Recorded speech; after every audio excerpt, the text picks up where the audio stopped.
let's get into what's going on in Russia.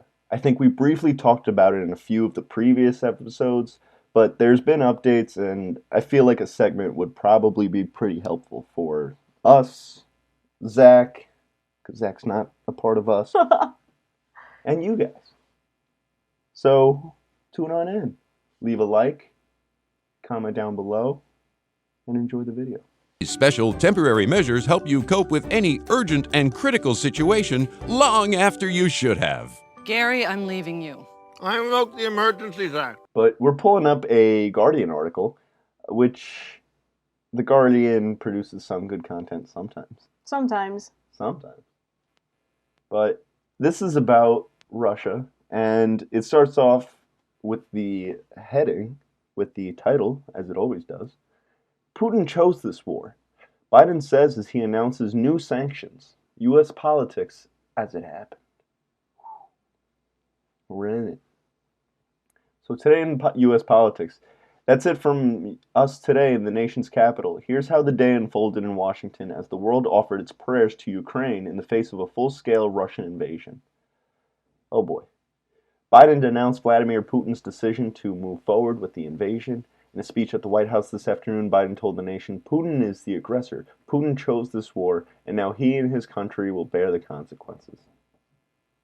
Yeah, Putin already won Chernobyl. I don't know if they're really going to bear much of any consequences. Right, like if you look at the size and power of Russia versus the size and power of Ukraine, and I don't really think they have much of a chance, unfortunately. Ukraine already gave up practically half of their country before Russia even really stepped foot in their country. Yeah, and I think Putin knew that too. Yeah, it's really weird. Ukraine is kind of going to be gone after this. Like, how long does it take? Where are we saying this is going to end? How long do you think it's going to take for Russia to dominate Ukraine? A couple of hours, a couple of days. Yeah, I don't even think it would take a couple days. Like, I think it might take a day. Well, yeah, they already got the biggest piece, right. Chernobyl, which does absolutely nothing. But that's a little bit of a, smoke in the air where it's like, who knows really what that means? Like, Chernobyl's not a big piece. It's just Chernobyl's going to be the quickest way for them to get from, I think, like Belarus to Kiev or something like that. It's like the quickest way to the capital from like one of their current positions. So it's actually like a really good strategic like win for Russia, I guess. See, I didn't know that. Thank you, Zach. This is why we have you on the episode sometimes.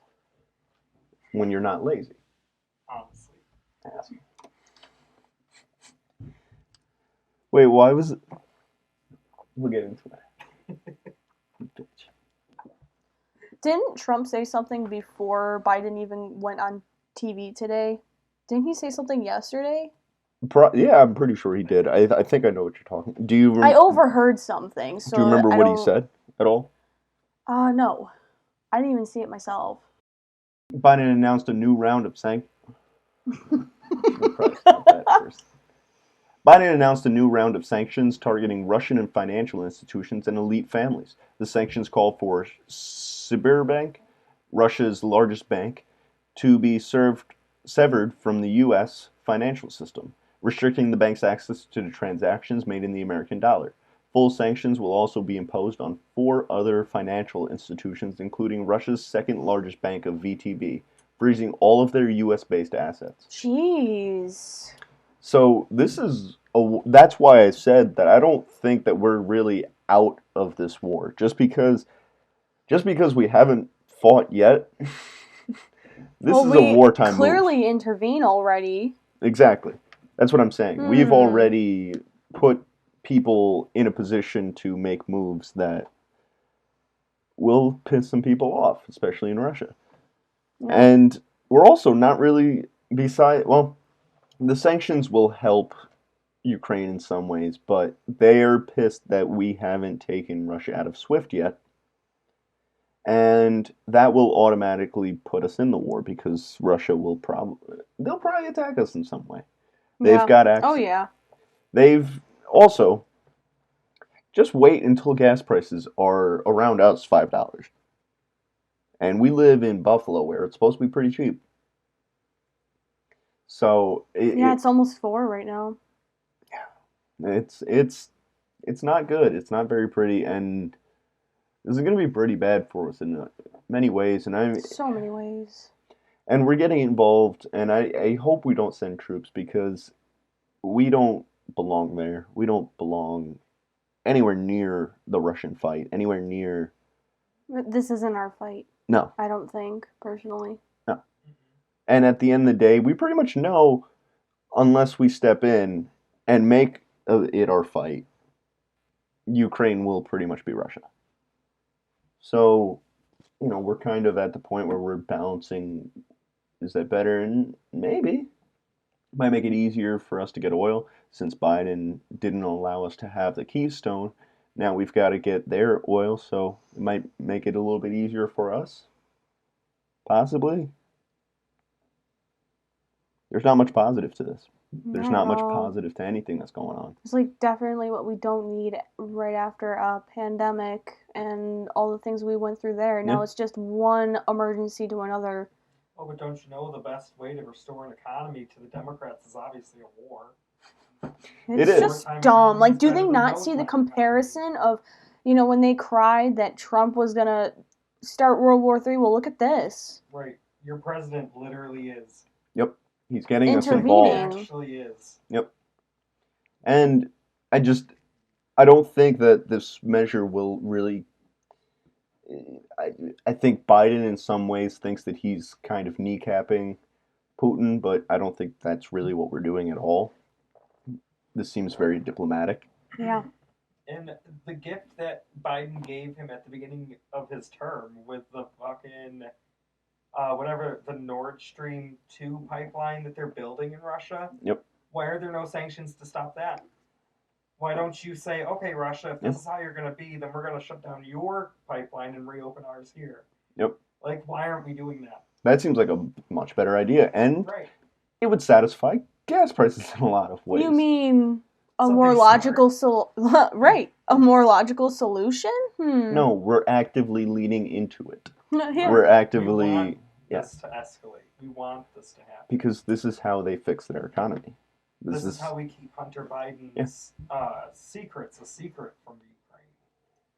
Because if Russia takes Ukraine, then there's no secrets on Hunter getting out. The fact that a president is being so selfish on his own personal gain and not what's best for the American people. Like, I'm sorry, what happened in Afghanistan and now this? Like, this is just sickening. This is absolutely sickening. It's just throwing our people away. Yeah. Essentially. And we better not be stepping foot there. We better not have young kids who are our age going into Russia or Ukraine. Sorry, not really Russia, because I doubt there will be much fighting there. But we shouldn't have anybody dying in Ukraine for their war. Right. Like, if Ukraine wants to remain a sovereign state, they should be able to defend themselves to remain that sovereign state. Or if they find can't, people. Then they weren't meant to be a sovereign state. No. Well, no. Not, especially not right next to Russia. It sounds horrible, and I don't think anyone should die in, the pursuit of Russia being back to whatever it wants to be, like whatever their ultimate goal is. Like, no one should die for that. But at the end of the day, if your government isn't willing to protect you and fight for its right to be a thing and your right to be a Ukrainian citizen and be alive in Ukraine, then what do you have your government for?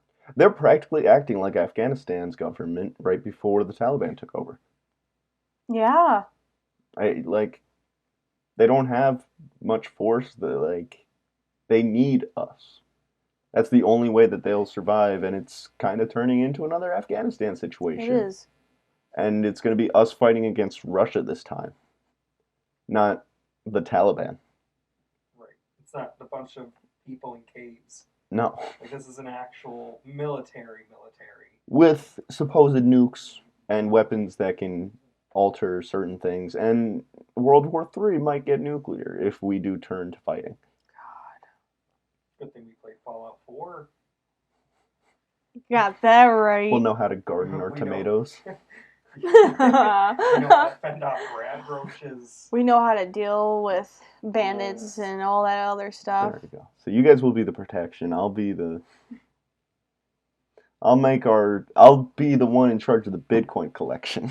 Because what else I think that's really what it is. I think we're just prepping to get to the point I already where... got a couple bottle caps saved up anyway. There you go. Yeah. There you go. We Just got a in few case. bottle caps laying around. Start saving your Coca-Cola bottle caps. Yep.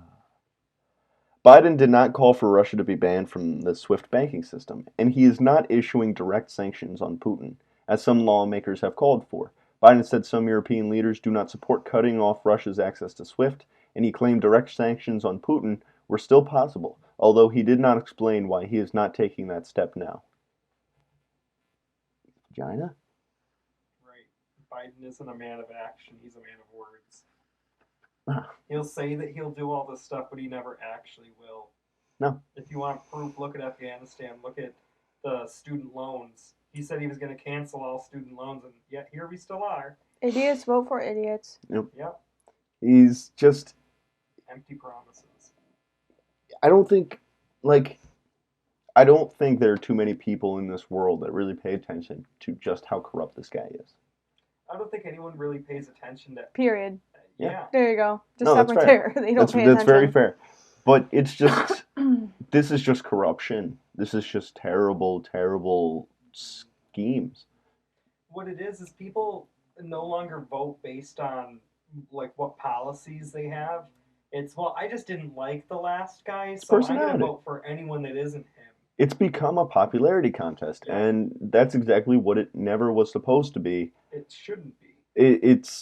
I like this guy's policies more than this guy's policies. I think this guy will stand strong for us in these situations because he's going to have to fend for us. He's going to have to make negotiations for us. Donald Trump had a book called The Art of the Deal. Joe Biden can't contain his bowel movements at 2 o'clock in the morning. Not even. Who do we want? Who do we want in office? I'm sorry. But if this news article and all the other ones are telling me that this one is so homophobic and sexist and racist, that's a horrible person. We got to vote for the other one. Yeah. That's the logic. That's the logic nowadays.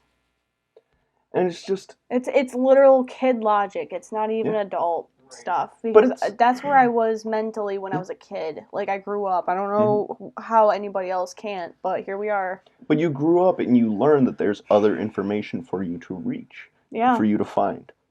It's not just... what you're being told, what you're being lectured on. Like, you have the ability to look into things. Exactly. We have, like, a major issue with, like, instant gratification.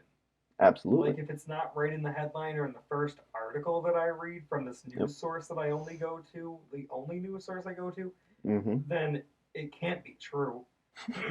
Like, I'm pretty sure if someone actually clicked on, like, the sources for these videos, if it was, like, a science, or videos, like, for, like, the articles that we do, like, if you went to the sources and actually, like, read the paper, like, I'm pretty sure it would be different. You know? Like, absolutely. It's... No, they are. And that's why I try to use, I don't necessarily love using articles all the time. I like trying to find actual statistics, actual data. Try to say, hey, let's make an episode on this because it makes more sense to do it that way. Let's break it down. How do we feel about it? Because that's what we're trying to do. This is how we feel about what's going on. It's not necessarily what Biden's going to do because he doesn't listen to us. And he should. He should. Biden, start listening. What's going on? We're right here. My phone's always on the line. I'll always pick up if it's you, man. I'm going to tell you you're an idiot, and I'm going to tell you exactly what to do. Just stop being you. Resign. Whatever you're doing, stop that. Yeah, just cut it out. Cut it. Time out. Go to bed. Cut it out. Thank you for joining us for that segment from the Weekly Rundown podcast. Click the video to the right to watch the full podcast and our logo to subscribe so you can see our videos in your feed. And tune in tomorrow for the next clip.